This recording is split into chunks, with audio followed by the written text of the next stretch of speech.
శివాయ. ఓం నమః శివాయ.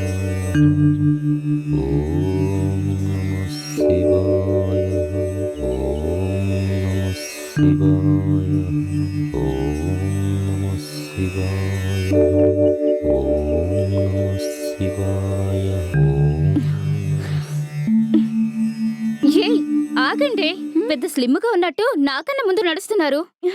ఏయ్, పుట్టినరోజు నాడు కూడా ప్రశాంతంగా ఏ పబ్బుకో సినిమాకో వెళ్లకుండా ఇప్పుడు పిచ్చోడి దగ్గరికి ఎందుకే ఓ వేదాంతాలు చెప్తాడు. నోరు మూసుకొని లోపలికి నాడు. రాక తప్పుద్దా?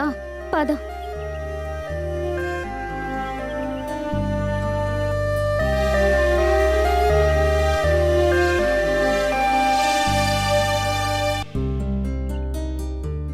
పది కాలాల పాటు చల్లగా ఉండమ్మా.